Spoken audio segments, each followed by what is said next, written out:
कहीं ना कहीं हमनी के भोजपुरी इंडस्ट्री में सबसे ज़्यादा अश्लील होताटे तो रील्स के माध्यम से और गाना के माध्यम से। अभी अभी मनीषा राज के वो गाना बड़ा ट्रेंडिंग करता, मनीष कश्यप के ऊपर जौन गईले बाड़ी, मनीष कश्यप आवा ना ढूंढ चाहिए कि कहीं ना कहीं इतना गलत घटिया गाना बा जौना के सुन के मनीष कश्यप भी कहले कि गाना गलत बा, ऐसा ऐसा लड़की लोग के गाना ना गावे के चाहिए। कहीं ना कहीं गाना अच्छा प्रोत्साहित करो, लोग अच्छा गावो और अच्छा रील्स के माध्यम से रील्स बनाओ और वायरल हो, अपन नाम बनाओ, पहचान बनाओ।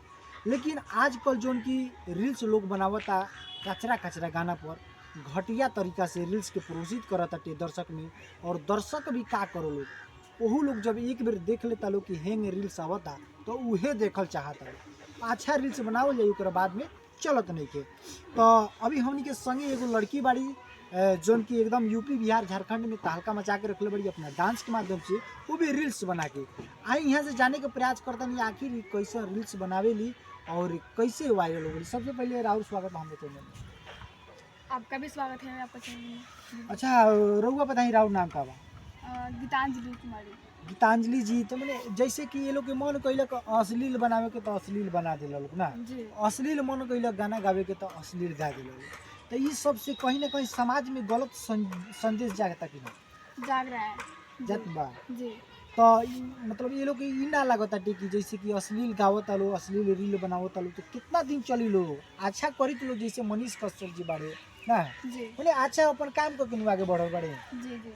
तो वो में मतलब ये रील्स बनाई लोग अच्छा गाना गई तो आगे ना बढ़ी जी बढ़ी, लेकिन ये लोग के खुद मतलब मन बा, ये लोग को इसे मतलब आगे बढ़े के बाद ये लोग का कर सकते मैंने जैसे कि स्ट्रगल ये लोग के नइखे करे के, आजू पैदा होखे के बाटे बिहान से रील्स बनावे चालू कर दे के बाटे, वो कचरा रील्स बनी, कचरा गाना गावे के बाटे एकदम वायरल हो जाए। आजकल मीडिया वाला भी बहुत ज़्यादा हो गई वाले, मीडिया वाला भाई लोग का करता केहू तो उनको अश्लील करता बस चट देना पहुँच जाता लोग घर, चट दे ओकर रील बना के इंटरव्यू लेके वायरल करे लगता लोग, वो के माध्यम से और लड़की वायरल हो जाती है।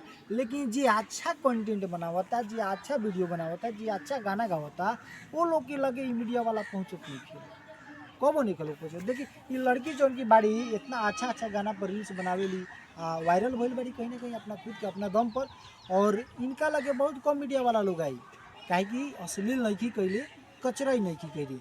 लेकिन वो जो कचराई करता बाबू है मनीषा राज के लगे मीडिया वाला लोग लाइन लगा रहता, हम गई बनी ऐसा बात नहीं की, लेकिन वहाँ गैला के बाद में साफ मीडिया वाला लोग लाइन रहता हम बनाए, लेकिन यहाँ केहू के लाइने नहीं खे काहे अश्लील यहाँ नहीं खे, यहाँ बढ़िया गाना पर रील्स बनेला, वायरल ज़्यादा ना हो, ज़्यादा व्यू ना आई, ये बात बटे।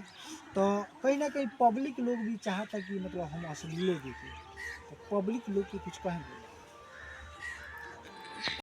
पब्लिक लोग का भी कहीं ना कहीं गलती है। जब गलत रील्स आता है आपके सामने तो आप लोग उसको देखते हैं, एक बार नहीं 2-3 बार देखते हैं, लेकिन कोई अच्छा रील्स आ जाए उसको ऐसे चट दे ऊपर, रील्स जैसे अच्छा आया कि चट दे ऊपर, तो ऐसा आप लोग मत कीजिए। आप लोग इनका रील्स देखिए जो कि बहुत ही अच्छा रील्स बनाती हैं अपने प्लेटफॉर्म पे। कौन सा प्लेटफॉर्म पे आप रील्स बनाती हैं? यूट्यूब पे है निभा निधि, और फेसबुक पर भी है निभा निधि, और इंस्टाग्राम पे है गीतांजलि 124। चलिए इनका रील्स आप सभी को अगर देखना होगा तो इनकी आईडी पे जाइए, रील्स देखिए, अगर अच्छा देखवैया अच्छा सुनवैया होंगे तो, ना तो कचराई करते होंगे तो नहीं जाइएगा, हमको पता है। अच्छा देखते हैं, अच्छा सुनना पसंद करते हैं तो आप लोग इनके चैनल पे एक बार जाइए, इनके आईडी पे जाइए और देखिए कितना अच्छा रील्स बनाती है। चलिए यहाँ तक देखने के लिए बहुत बहुत धन्यवाद।